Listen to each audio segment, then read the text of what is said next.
이사야서의 말씀 7장 1절로 13절의 말씀 한 절씩 교독하시고 마지막 절을 합독하시겠습니다. 우시아의 손자요 요담의 아들인 유다의 아하스 왕 때에 아람의 르신 왕과 르말리아의 아들 이스라엘의 베가 왕이 올라와서 예루살렘을 쳤으나 능히 이기지 못하니라. 어떤 사람이 다윗의 집에 알려 이르되 아람이 에브라임과 동맹하였다 하였으므로 왕의 마음과 그의 백성의 마음이 숲이 바람에 흔들린 것 같이 흔들렸더라. 그때 여호와께서 이사야에게 이르시되 너와 내 아들 스알야숲은 윗못 수도 끝 세탁자의 밭 큰 길에 나가서 아하스를 만나 그에게 이르기를 너는 삼가며 조용하라. 르신과 아람과 르말리아의 아들이 심히 노할지라도 이들은 연계나는 두 부직갱이 그루터기에 불과하니 두려워하지 말며 낙심하지 말라. 아람과 에브라임과 르말리아의 아들이 악한 꾀로 너를 대적하여 이르기를 우리가 올라가 유다를 쳐서 그것을 쓰러뜨리고 우리를 위하여 그것을 무너뜨리고 다베엘의 아들을 그 중에 세워 왕으로 삼자 하였으나 주 여호와의 말씀이 그 일은 서지 못하며 이루어지지 못하리라. 대저 아람의 머리는 다메섹이요 다메섹의 머리는 르신이며 65년 내에 에브라임이 패망하여 다시 나라를 이루지 못할 것이며 에브라임의 머리는 사마리아요 사마리아의 머리는 르말리아의 아들이니라. 만일 너희가 굳게 믿지 아니하면 너희는 굳게 서지 못하리라 하시니라. 여호와께서 또 아하스에게 말씀하여 이르시되 너는 내 하나님 여호와께 한 징조를 구하되 깊은 데서든지 높은 데서든지 구하라 하시니 아하스가 이르되 나는 구하지 아니하겠나이다. 나는 여호와를 시험하지 아니하겠나이다 한지라. 함께 읽겠습니다. 이사야가 이르되 다윗의 집이여 원하건대 들을지어다. 너희가 사람을 괴롭히고서 그것을 작은 일로 여겨 또 나의 하나님을 괴롭히려 하느냐. 아멘. 여러분, 우리가 수요 성경 연구 시간을 통하여서 이사야서 말씀을 2주에 걸쳐서 연구를 했었습니다. 여러분, 이사야서 특징 혹시 여러분 기억하십니까? 전체는 문학으로 구성되어 있는데 그 66장 전체의 구조 속에서 딱 두 군데만 역사 이야기가 기록되어 있다. 그래서 그 첫 번째 역사 이야기에는 이사야서 오늘 읽은 7장 말씀에 나와 있는 아하스 왕 이야기, 그리고 이사야서 36장부터 39장은 히스기야 왕 이야기, 이 두 가지로 기록되어 있다. 그것이 이사야서 특징이다라고 말씀을 드렸죠. 그래서 오늘은 아하스 왕 이야기, 그 다음 주는 히스기야 왕 이야기, 이렇게 말씀을 묵상하고자 합니다. 여러분, 본문 이 7장 1절에 보면은 본문의 배경이 나오고 있습니다. 여러분, 유다 왕 아하스 왕 때의 얘기죠. 이 아하스 왕은 청년 20살의 나이에 왕으로 등극해서 16년 동안 왕으로 재위를 했습니다. 근데 16년 동안 두 번의 전쟁을 경험을 하게 됩니다. 침략을 받게 됩니다. 오늘 그 첫 번째 침략 이야기를 우리가 본문에 살펴보게 되는 것이죠.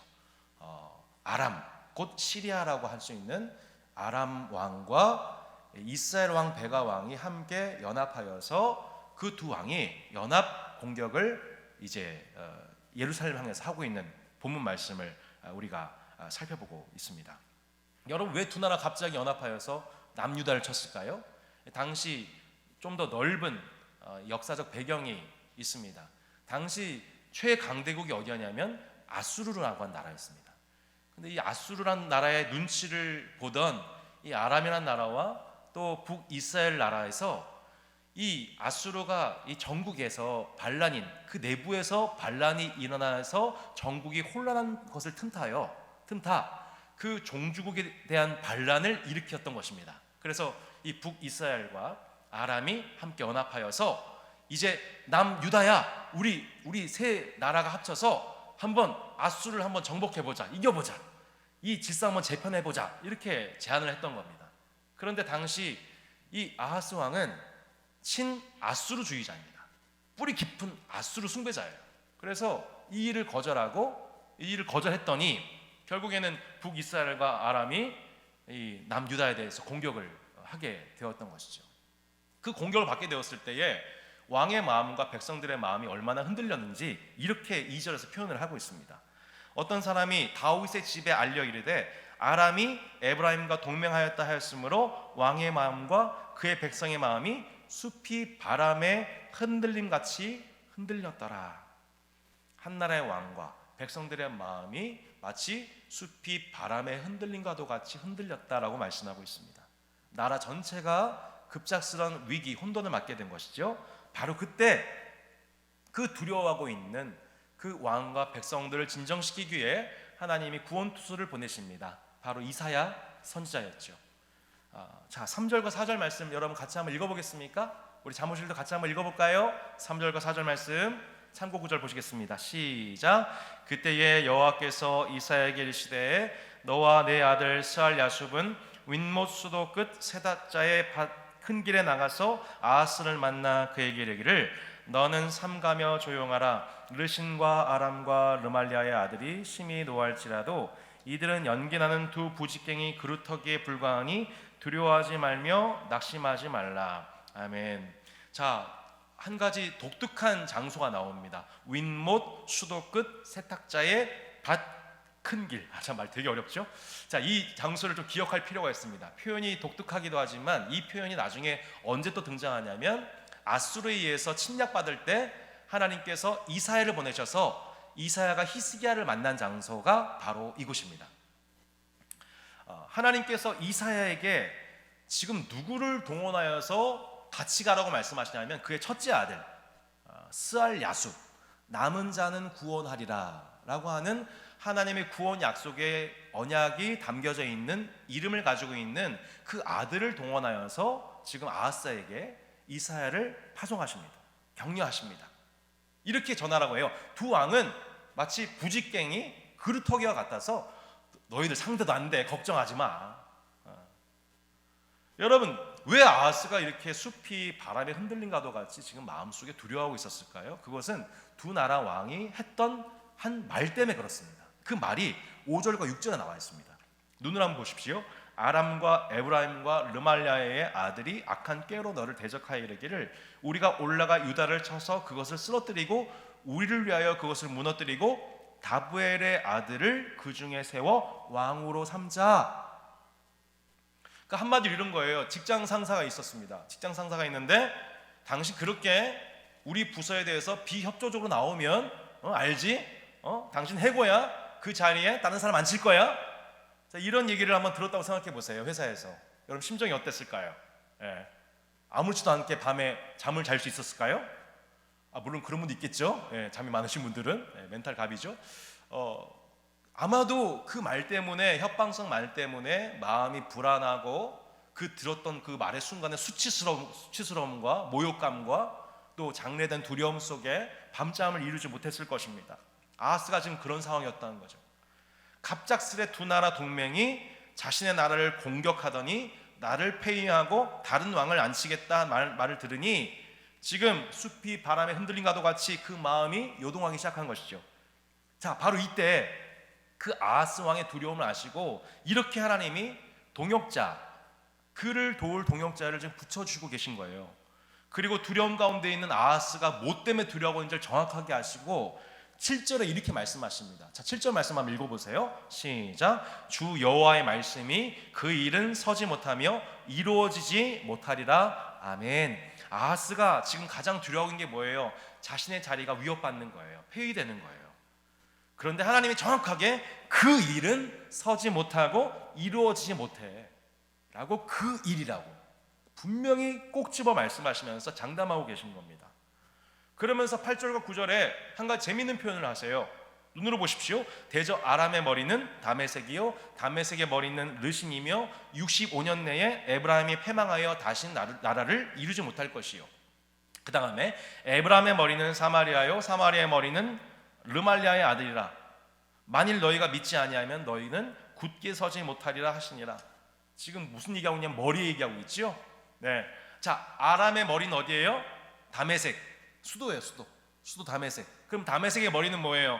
르신이에요. 왕 이름이죠. 자, 그 다음에 에브라임 얘기하고 있어요. 이스라엘 얘기하고 있어요. 이스라엘 머리는 사마리아. 그럼 사마리아의 수도는 수도의 머리는 뭡니까? 르말리아의 아들이에요. 베가예요. 그런데 이 두 나라가 어떻게 되냐? 특별히 에브라임은 65년 만에 망할 것이다. 하나님이 자꾸 못 믿으니까 구체적인 예언까지 해주셨어요. 그러면서 너희가 믿지 아니하면 너희가 굳게 서지 못한다. 그러니까 우리가 믿음에 서지 않으면 결국 너도 굳게 서지 못한다. 너 나라도. 이렇게 말씀하시는 거죠. 근데 이 문장 안에는 참 재미있는 맥락으로 볼 수가 있습니다. 자, 보세요. 유다의, 그 다음에 우리가 생략된 말이 뭔지를 생각해 볼 수가 있다는 것입니다. 유다의 머리는 뭡니까? 그러면 예루살렘이죠. 자, 그럼 질문합니다, 여러분. 예루살렘의 머리는 누구입니까? 예루살렘의 머리는 누구죠? 누굴까요, 여러분? 아하스입니까? 하나님입니까? 그것을 지금 묻고 계신 겁니다. 하나님께서 지금 아하스한테 하시는 말씀이 뭐냐면, 내가 예루살렘을 지키는 왕이다. 내가 이 언약 공동체의 머리다. 너는 그저 그 사실 믿으면 된다. 그거 하나면 족하다. 근데 그걸 안 믿으면 너가 굳게 서지 못할 거다. 계속 이렇게 그 믿음을 격려하고 계신 겁니다. 세속나라 국가의 머리는 뭐예요? 한 나라의 수도예요. 그 수도의 머리는 뭐예요? 결국 그 나라의 왕이에요. 그런데 아하스, 너 똑바로 들어라. 이 나라의 왕은 누구냐? 이 나라의 머리는 누구냐? 아하스 너냐? 아니다, 나다. 그거 너가 두려워할 일이 아니다. 내가 책임질 일이다. 내가 해결할 일이다. 라고 지금 아하스한테 말씀하고 계신 것이죠. 여러분, 이 이스라엘의 왕정기 역사를 보면 이 이스라엘은 그 옆에는 애굽이 있고 그 옆에는 또 아람이 있고 또 나중에 또 블레셋, 그 전에 또 블레셋도 있고 나중에 또 바벨론이 등장하고 막 계속해서 역사가 바뀔 때마다 강대국이 등장하여서 이스라엘을 괴롭힙니다. 그런데 이스라엘의 그 강대국의 틈바구니 속에서 생존할 수 있었던 비결이 뭐예요? 그것은 그 나라의 왕이, 유다와 예루살렘의 머리가 그 나라의 세속 왕이 아니라 여호와 하나님이었기 때문입니다. 이스라엘은 하나님의 보호받는 백성이요, 머리 대신 그분의 지체였기 때문에 그 이스라엘 백성들은 하나님께 순종할 때 완벽한 주님의 보호와 통치를 경험했던 것이죠. 이래도 야하스가 믿지 못했는지 하나님께서 10절로 13절 말씀에서 이렇게 다시 한번 격려하십니다. 자, 10절로 13절의 말씀 한번 보시기 바랍니다. 우리 사무실도 보고 계십니까? 같이 함께 10절로 13절 읽겠습니다. 시작. 여호와께서 또 아하스에게 말씀하여 이르시되 너는 내 하나님 여호와께 한 징조를 구하되 깊은 데에서든지 높은 데에서든지 구하라 하시니 아하스가 이르되 나는 구하지 아니하겠나이다. 나는 여호와를 시험하지 아니하겠나이다 하니라. 이사야가 이르되 다윗의 집이여 원하건대 들을지어다. 너희가 사람을 괴롭히고서 그것을 작은 일로 여겨 또 나의 하나님을 괴롭히려 하느냐. 지금 아하스한테 뭐라고 말씀하세요? 나에게 한 가지 징조를 구해봐라. 아하스가 여전히 하나님 말씀 믿지 못하니까 자신에게 징조를 구하라라고 하는 아주 독특한 제안을 하십니다. 그런데 아하스가 뭐라 그래요? 나는 여호와를 시험하지 않겠습니다. 겉으로는 이 말이 되게 고상해 보이죠. 이것은 하나님을 신뢰하지 않겠다는 뜻이에요. 그러자 이사야가 화가 나서 호통을 칩니다. 다윗의 집이여 원하건대 들을지어다. 뭐라고 얘기해요? 다윗의 집이여. 원래 이 아하스의 가문은 믿음의 뿌리가 있는 집안입니다. 다윗의 집이에요. 다윗과 하나님 사이에 영원한 언약이 있는 집안입니다. 아하스는 그 다윗의 가문에 속한 자로서 하나님의 언약에 순종하면 축복을 받는 주의 백성이었습니다. 하지만 아하스의 통치에 대해서 이사야가 뭐라고 꾸짖어요? 너희가 사람을 괴롭히고서 그것을 작은 일로 여겨 나의 하나님을 괴롭히느냐. 아하스의 통치는 한마디로 뭐냐면 다윗의 집의 명성에 걸맞지 않게 사람을 괴롭힌 통치를 했다는 거예요. 그리고 사람을 괴롭히는 일을 매우 작게 여겼다는 거예요. 그것으로 말미암아 하나님을 괴롭혔다는 것입니다. 여러분, 아하스가 도대체 어떻게 사람을 괴롭히고 하나님을 괴롭혔습니까? 여러분, 이 아하스에 관한 기록을 보려면 우리가 오늘 두 가지 본문을 더 살펴봐야 됩니다. 열왕기하 16장 말씀을 보면 그가 왕이 되었을 때에 16년간 통치하면서 그가 이방 사람의 가증한 일을 행했다. 그 이방 사람의 가증한 일이 뭐냐면 자신의 아들을 불 가운데에 지나가게 하는 몰렉 숭배의 우상 숭배를 했다. 산당과 작은 산 푸른 나무 아래에서 제사를 드렸다. 그러니까 아하스는 그 평생 가운데에 갖가지 우상 숭배를 했다는 것에 대해서 기록하고 있습니다. 여러분, 하나님이 아닌 우상을 범하는 순간 그것은 십계명에 대한 범죄입니다. 그죠? 그 십계명에 대한 범죄와 더불어서 하나님께 대한 범죄와 더불어서 이웃과의 관계 속에서 이웃에게 악을 행하는, 이웃에게 사람을 괴롭히는 그 율법을 범하게 되는 것이죠. 결과적으로 한날의 왕으로서 우상숭배를 범함으로 백성을 괴롭히는 자, 그리하여서 하나님을 괴롭히는 자가 바로 아하스의 정체성이었다는 것입니다. 열왕기하 16장을 보면 오늘 본문에 관한 기록이 동일하게 나오는데, 이 오늘 본문을 보충하는 기록이, 매우 중요한 기록이 나옵니다. 나는 여호와를 시험하지 않겠노라, 이렇게 뭔가 고상한 척했던 이 아하스가 사실은 여호와 외에 다른 믿는 구석이 있다는 것을 증거하고 있습니다. 무엇이었을까요? 열왕기하 16장 7절로 9절 말씀을 한번 참고 구절을 보시기 바랍니다. 제가 찬양지 뒷면에 보시면 참고 구절 드렸죠? 16장 7절로 9절에 보면 이렇게 나와 있습니다. 같이 한번 읽어볼까요? 시작.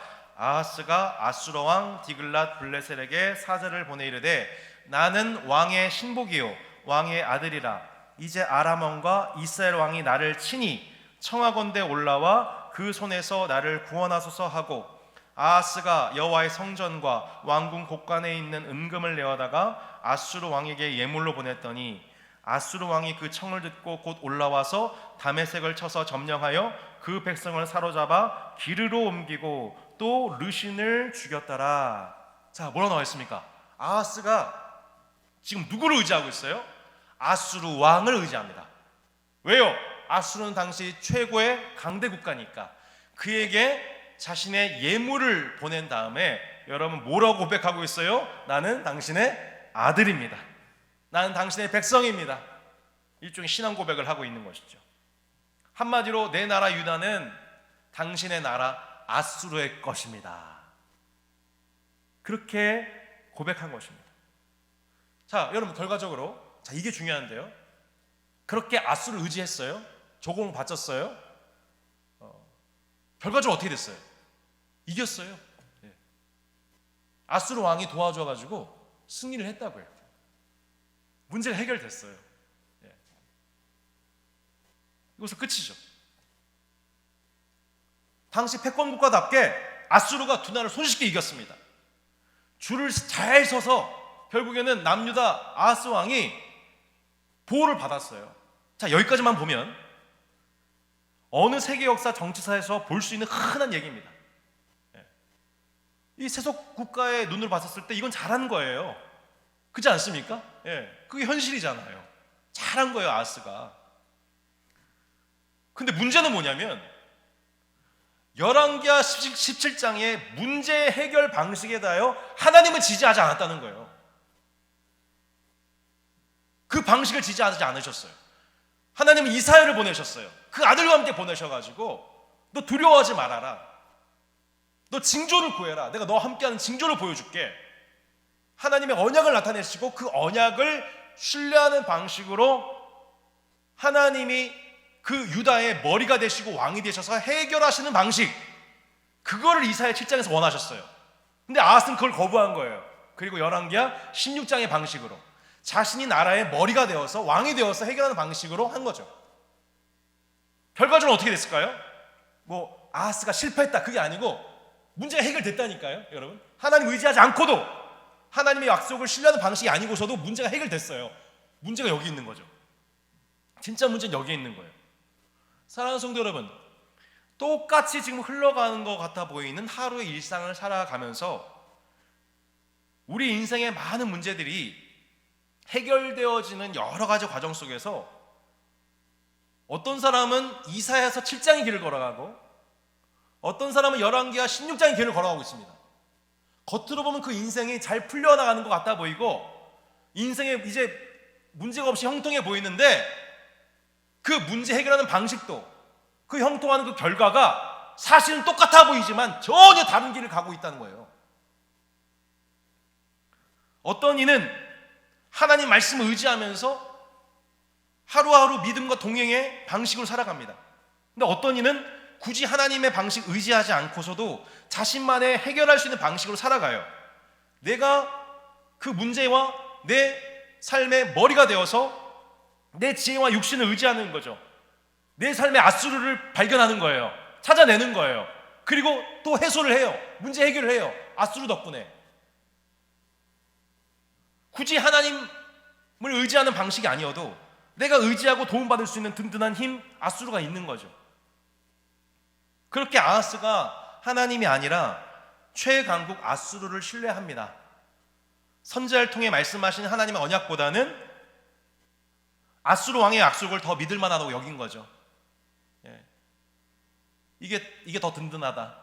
이게 헌금이다. 보증수표다. 결과적으로 어떻게 됐어요, 여러분? 문제 해결됐다니까요.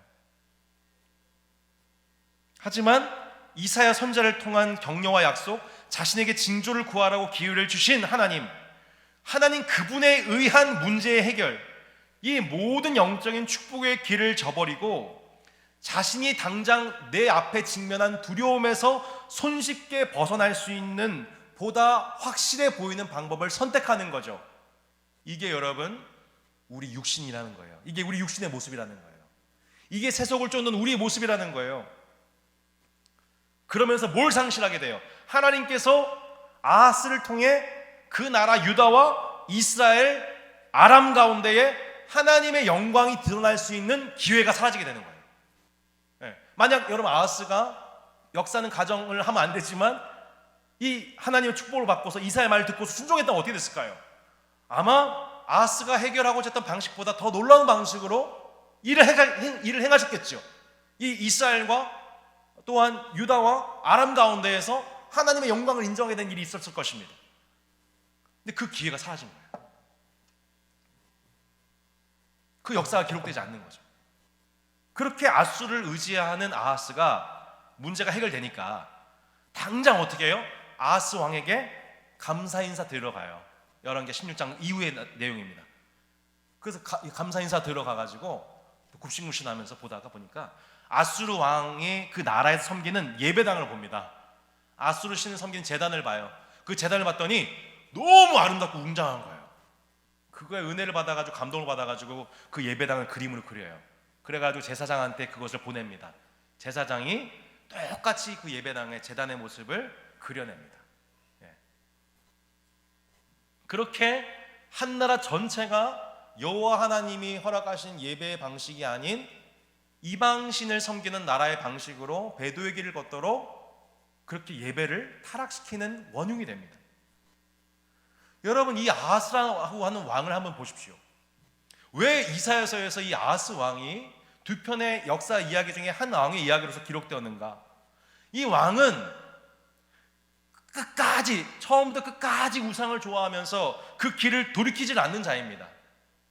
그런데 하나님은 이 아하스에게 끊임없이 찾아가시는 거예요. 계속 이사야와 스알 야숲을 보내시는 거예요. 스스로를 의지하며 살아가다가 위기를 당하는 아하스를 하나님 버리질 않으세요. 계속 기회를 주세요. 숲이 바람에 흔들린 것 같이 흔들리는 아하스를 보시고 하나님이 꼴 좋다 그런 게 아니고 그에게 찾아가셔서 언약을 말씀하세요. 두려워하지 말아라. 낙심하지 말아라. 너 눈앞에 보이는 문제와 너가 느낀 두려움이 뭔지 난 너가 왜 두려워하는지 안다. 그 별거 아니다. 너가 두려움을 안겨주는 그 두 사람과 그 두 사람의 말은 실상 부지런히 그루터기에 불과하다. 너는 내 말을 믿어야 돼. 내 말을 듣고 그 말 안에서 굳게 서야 돼. 또 여전히 못 믿겠니? 나한테 징조를 좀 구해봐라. 내가 응답하겠다. 이렇게 하나님은 계속해서 격려하시고 기회를 주고 계시죠. 그런데 아하스는 뭐라 그래요? 나는 여호와를 시험하지 않겠노. 여러분, 지난 주일 이사야서 6장 말씀 기억하십니까? 하나님께서 이사야에게 소명을 주셨을 때에 이사야가 받은 선지자의 소명이 뭐였어요? 너가 말씀을 전해라. 근데 듣기는 들어도 듣지 못할 것이고 보기는 보아도 보지 못할 것이다. 이 백성이 돌이키지 못할 것이다. 여러분, 그 샘플이 누구예요? 바로 이사야 7장의 아하스였던 것입니다. 그의 눈이 어둡고 귀가 가리워진 이유가 뭐예요? 그는 애초부터 하나님이 아닌 세상 신을 믿고 있었습니다. 그가 믿는 것은 여호와 하나님이 아니었습니다. 그가 믿는 것은 아수르 왕과 아수르 왕이 섬기고 있는 신이었습니다. 하나님보다 세상을 믿고 있습니다. 여러분, 나는 하나님 안 믿습니다. 나는 신이 있음을 믿지 않습니다 라고 하는 세상 사람들이 믿고 있는 신이 없는 게 아니고 사실 저들은 세상 신을 믿고 있는 것입니다. 당시에 패권 질서를 믿고 있었습니다. 패권 국가가 숭배하고 있는 신을 믿고 있었습니다. 이미 우상 숭배에 쩌들어 있던 아하스 입장에서 가장 매력적인 신은 여호와 하나님이 아니었어요. 누구였어요? 당시 고대 중동을 제패하고 있던 아수르가 섬기고 있는 신과 그 신을 예배하고 있는 예배당의 화려함과 웅장함이 저것이야말로 나를 지켜주고 유다를 복되게 하는 것이라고 그 마음이 미혹되었던 것이죠. 저들에게서 당시 예나 지금이나 여러분 가장 강력한 우상은 국가 수호신입니다. 훗날 이스라엘 백성들이 바벨론에 끌려갔었을 때에도 그들은 고민했습니다. 아니, 하나님이 바벨론의 신보다 약하단 말인가?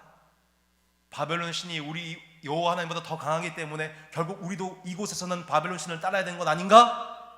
그렇게 국가 수호신이었던 바벨론의 신을 섬기고자 하는 마음의 유혹이 있었던 것이죠. 부강한 경제력과 막강한 군사력을 동반하고 있는 그 나라들 볼 때마다 강력한 유혹이 찾아오는 거예요. 하나님 백성들한테. 나도 그 나라가 믿고 있는 신 믿고 싶다. 그러면 나도 그 신의 보호를 받을 수 있겠지. 그게 아하스의 속내였다는 것입니다. 그는 다윗의 집 남유다의 왕으로 태어난 자입니다. 그 옆에 이사야 선자도 있었습니다. 하나님께서 직접 그에게 계시하신 영적 체험도 있었습니다. 국가적 위기로부터 구원하시는 하나님의 역사를 체험할 수 있는 기회도 제공이 되었습니다. 그러나 그는 여호와가 아닌 아수르를, 국제 질서를 신뢰한 것입니다. 전 이 모습 보면서 우리나라가 생각이 났습니다. 우리나라 또한 그러합니다. 여러분, 우리나라도 이스라엘처럼 지정학적인 특성상 역사의 여러 시점에서 그때그때마다 다른 강대국들을 눈치를 보지 않을 수가 없는 상황 가운데 우리는 세속 역사를 보내왔습니다. 어느 때는 중국, 어느 때는 러시아, 어느 때는 일본, 어느 때는 미국. 험난한 세월이었죠. 그래서 지금도 한국에서는요, 친미, 친일, 친러, 친중 어떤 나라를 더 지지하냐에 따라서 국론 분열되어 있습니다. 네. 결국엔 그 끝에 뭐가 있는가? 어떤 토론에도 결국 뭐가 있는가? 우리는 이 나라한테 잘 보여야 한다는 거예요. 이 나라 의지하지 않으면 우리나라 망한다는 거예요. 결국 그게 그들의 신앙이에요. 여러분, 아닙니까? 지금 우리나라가 왜 국제적인 외교적인 일이 있을 때마다 왜 우리는 국론 분열하게 되어 있습니까? 우리가 믿는 바가 바로 그 국가 수호신이 때문인 거죠. 그런데 이사야는 말합니다. 구약의 선자들은 우리에게 가르쳐 주었습니다. 너희는 나라를 의지하지 말아라. 강대국 의지하지 말아라. 그 나라의 종이 된다. 여러분, 세상은요, 지금도 하나님 백성들 향하여 조롱합니다. 하나님이 세상 다스린다고? 야, 웃기지 마. 결국에는 세속 질서야. 돈이야, 만몬이야. 물질이 우리 지배하는 거야. 결국 이 세상은 말이야, 강대국에 의하여 돌아가는 거야. 그 질서 속에서 우리는 살아남는 법을 배워야 하는 거야. 너 인생도 마찬가지야. 결국 너 인생 한 번뿐이야. 너 인생 제대로 주인 되어서 행복하게 살아야지. 그렇게 한 번 살다 죽는 게 내 인생이야. 아깝지 않아? 여러분, 바로 이 지점에서 우리가 이사야 7장의 길을 걸어갈 수도 있고 열왕기야 16장의 길을 걸어갈 수도 있다는 것입니다. 저는 교회를 다닌다고 해서 여러분이 진짜 우리가 신앙이라고 보증하지 않는다고 여겨집니다. 여러분도 아하스의 길을 갈 수 있습니다. 우리도 열왕기야 16장의 길을 선택할 수가 있습니다. 코로나 바이러스 가운데에 우리의 삶의 형태가 많이 바뀌었다고 지금 2달 동안 많이 고백합니다. 정말 많은 것이 바뀌었죠. 그런데 이 말씀을 묵상할수록 본질은 하나도 안 바뀌었다는 것이 알게 됩니다. 똑같이 지금 일상을 살아가고 있잖아요.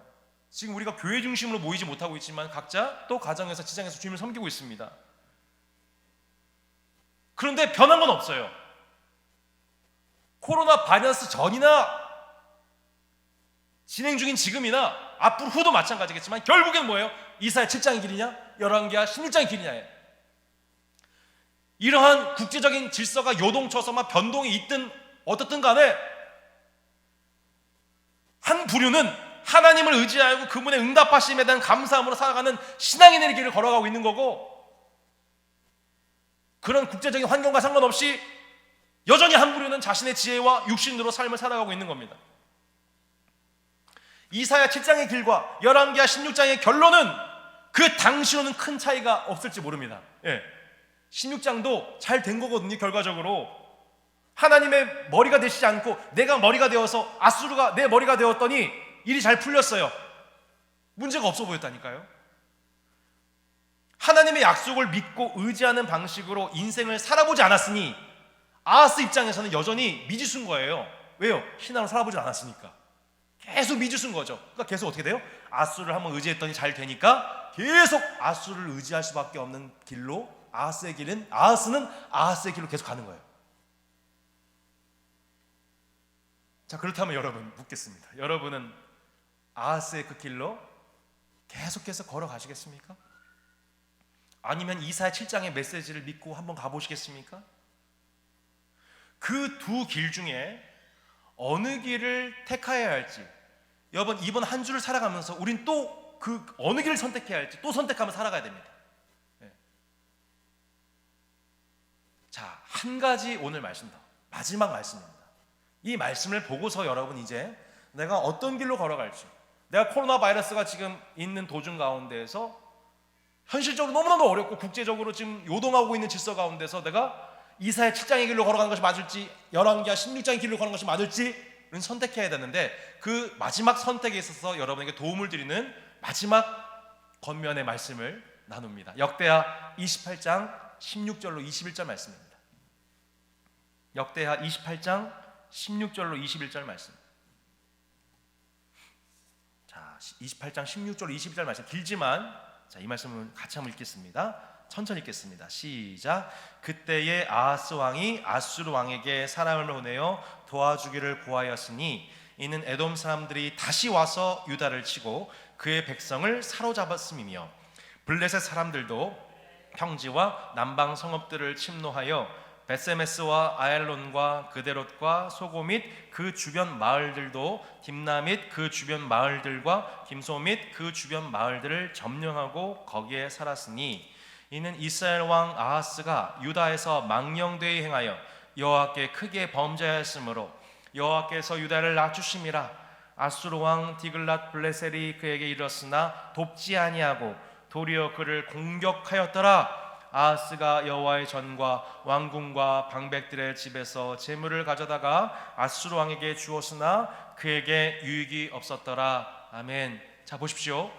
지금 아하스 왕이 인생에서 두 번의 전쟁을 경험했는데 그 두 번째 전쟁입니다. 첫 번째 때는 이스라엘과 시리아가 연합군대가 들어왔을 때 아수르를 의지하여서 승리하였습니다. 이번에 두 번째는 아하스가 범죄하니까 하나님께서 더 강한 벌을 내리셨습니다. 다시 에돔 사람이 쳐들어왔어요. 근데 이번에는 남방에서 블레셋까지 쳐들어왔어요. 양쪽에서 남쪽과 북쪽에서 협공을 당했습니다. 더 곤고해졌습니다. 자, 여러분 이때 아하스의 판단은 무엇입니까? 이때 그러면 아하스를 구원해줘야 되는 존재는 여러분 누구입니까? 누구예요, 여러분? 누가 도와줘야 돼요? 네, 여러분 누가 도와줘야 됩니까? 아수르죠. 네, 역시 전사님은 그러실 줄 알았습니다. 하나님, 네, 맞아요. 하나님 도와주셔야죠. 근데 지금 흐름상 결국 지금 누가 도와줘야 돼요? 아수르가 도와줘야 돼요. 그래서 실제로 아수르가 도우러 왔어요. 디글랏 블레셀 왕이 와서 도우러 왔어요. 근데 왔다가 여러분 어떻게 했대요? 돕지 아니하고 도리어 그를 공격하였더라. 뭐라 나왔어요? 그에게 이르렀으나 돕지 아니하고 도리어 그를 공격하였더라. 여러분 이 말씀을 기억하셔야 됩니다. 그에게 이르렀으나 돕지 아니하고 도리어 그를 공격하였더라. 아하스가 다급해져가지고 성전과 왕궁과 집에 있는 재물을 몽땅 갖다 바쳤어요. 아까도 조공을 바쳤더니 좋아했던 거 생각하면서 내가 좀 조공을 안 바쳤구나. 자, 성전과 왕궁에 있는 모든 재물 싹 다 물어가지고 또 로비를 한 거죠. 좋아할 줄 알았어요. 도와줄 줄 알았어요. 어떻게 해요? 아니에요. 계속 공격하는 거예요. 아수르 왕의 입장이 바뀐 거죠. 여러분 이 말씀을 기억하셔야 돼요. 우리가 의지한 것, 세상을 의지한 다 좋습니다. 세상을 의지해서 문제가 해결될 수 있습니다. 그 도움 받을 수 있어요. 근데 정말 문제는 여러분 뭐냐면 내가 그렇게 한번 의지하고 믿기로 한 그 대상이 나중에는 어떻게 된다는 거예요? 나중에는 더 큰 환난의 요인이 된다는 거예요. 여러분 듣고 계십니까? 하나님 외에 내가 믿고 의지하는 그 대상은 하나님 외에 내가 믿고 의지하는 그 대상은 나중에 상황이 변했을 때에는 내가 환난을 면치 못하게 되는 요인이 된다는 거예요. 우리는 누구한테 속느냐면 내가 가장 의지하는 그 대상에 속는 거예요. 우리가 여러분이 하나님 외에 의지하고 있는 바로 그것에 여러분 속는다고요.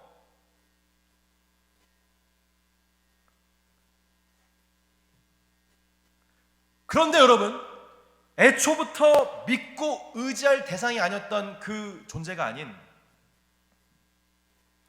내가 마음껏 믿고 내가 마음껏 신뢰하고 내가 마음껏 믿고 맡겨도 될 만한 유일한 존재가 있습니다. 이 세상에서 유일한 존재 하나님.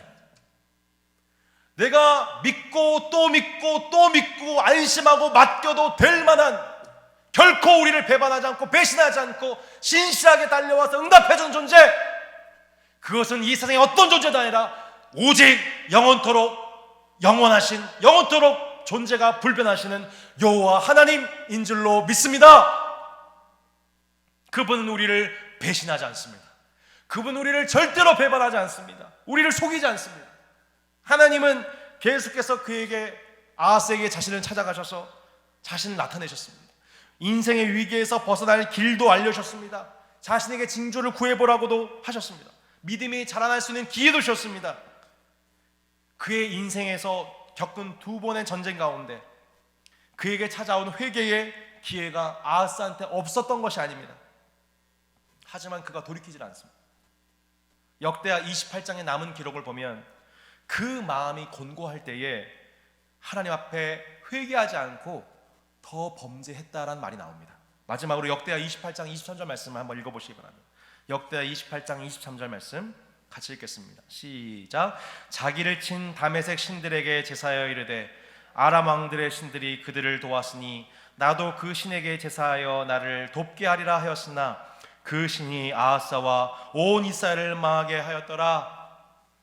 자기를 치러 온 이 다메섹 신들에 대해서 이게 나를 망친 거구나, 내가 믿고 의지했던 이것이 나를 망치겠구나 찍어버려버린 것이 아니라 오히려 더 분양하면서 아람의 왕들의 신들이 저들을 도운 것처럼 나도 그 신에게 제사하여 나를 돕게 하리라. 결과적으로 어떻게 됐어요? 자신이 믿은 그 신이, 우상이 자신과 그 나라를 망하게 했다. 하나님이 아닌 세속의 그 어떤 것이든, 그것이 내 건강이든 혹은 내가 자랑하는 가문이든 돈이든 스펙이든 내가 갖고 있는 은사와 열정이며 그 무엇이든지 간에 여러분 그것은 결국 우리가 의지하고 경배할 대상이 아니다.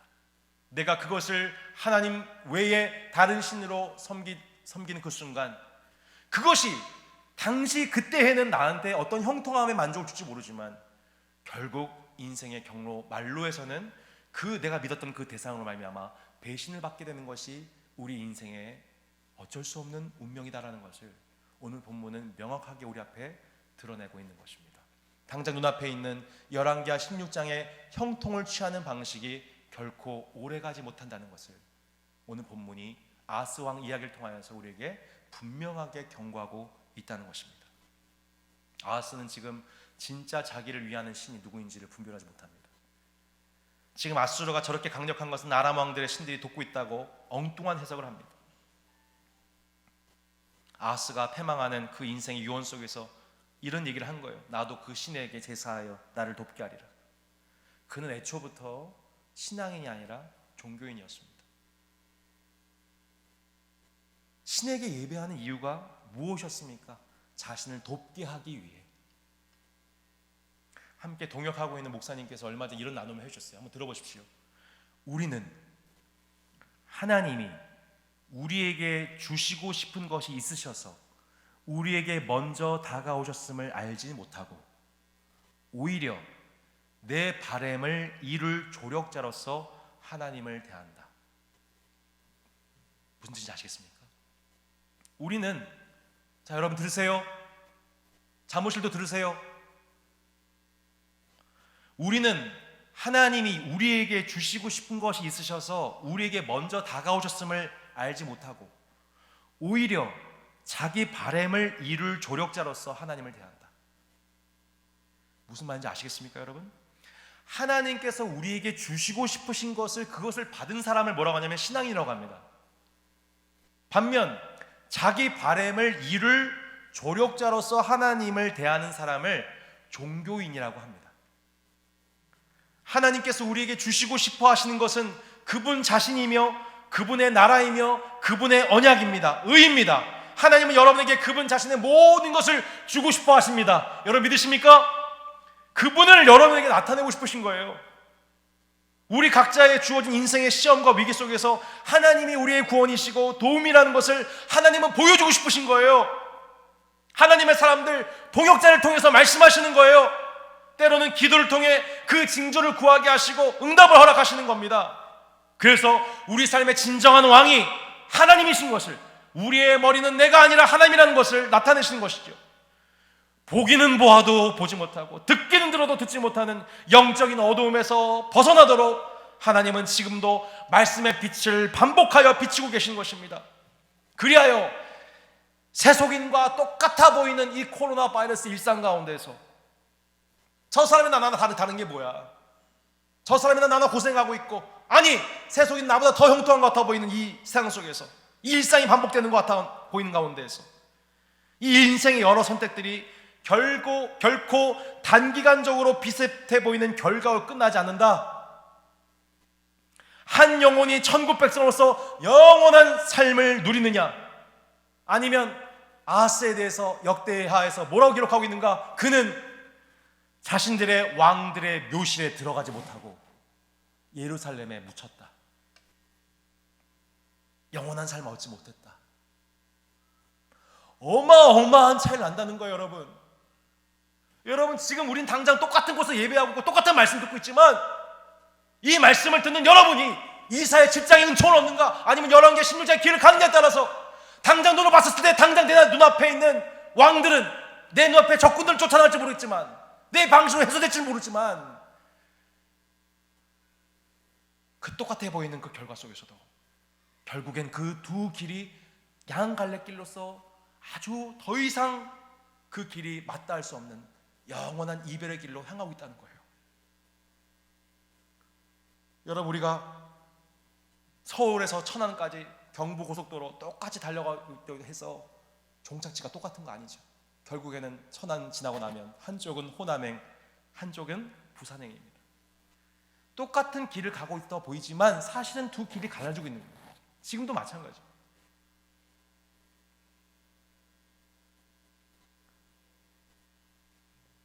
사랑하는 성도 여러분, 이것을 분별해야 됩니다. 우리 자녀 아하스들에게 이걸 가르쳐야 됩니다. 이것을 깨닫게 해야 됩니다. 저는 저희 자녀들이, 우리 사랑하는 우리 따사하는 가족들 중에서 어떤 성도들이 신앙인이 아니라 종교인 행세할까 봐 얼마나 두려운지 모릅니다. 저도 될 수 있다면 이사야처럼 외쳐서 듣기는 들어도 듣지 못하고 보기는 보아도 보지 못한다고 호통을 치면서라도 깨닫는 애가 있기를 기도하고 있고, 이 이사야 강해가 부족하지만 하나님의 그 파하신 역사가, 회개케 하신 역사가 있기를 주 예수 이름으로 축복합니다. 사랑하는 성도 여러분, 하나님은 영원토록 우리와 함께 하시며 우리를 구원하십니다. 이사야가 그 아들과 함께, 스알랴스과 함께 더불어 증거하듯 하나님은 그 아들 예수 그리스도를 통해 그분의 영원한 언약이 완전하는 것을 우리 가운데 이미 나타내어 주셨습니다. 우리가 조력자로서 하나님을 구하는, 하나님 내 인생 좀 도와주십시오라는 조력자로서 하나님을 구하는 인생이 아니라, 종교인이 아니라 그분이 왕이 되셔서 우리 삶을 다스리시고 도움이 되시는 하나님을 신뢰하고 체험하는 신앙인이 되시기를 주 예수 이름으로 축복합니다. 반복되는 일상이 우리의 힘에 의해서 이루어지고 있지 않으며 오직 그분의 은혜와 보호 속에 있음을 감사함으로 살아가는 여러분의 복된 나날이 되시기를 바랍니다. 주님이 우리가 우리 인생의 머리가 되어 그것을 헤쳐나가는 삶의 방식이 아니라 주님이 우리 삶에, 우리 각자의 머리에 그 삶의 머리가 되심으로 그분의 말씀과 언약, 그리고 그것을 믿음으로 신뢰하는 삶의 방식을 통해 그 믿음으로 우리의 삶이 코로나 바이러스와 세계의 흉흉한 소문 가운데서도 우리가 절대 요동하지 않고 우리에게 그 주어진 그 길을 똑같이 걸어가는 것 같아 보이지만 명백히 다른 그 이사야 7장의 길을 우리가 걸어갈 수 있게 되기를 주 예수 이름으로 축복합니다. 아멘.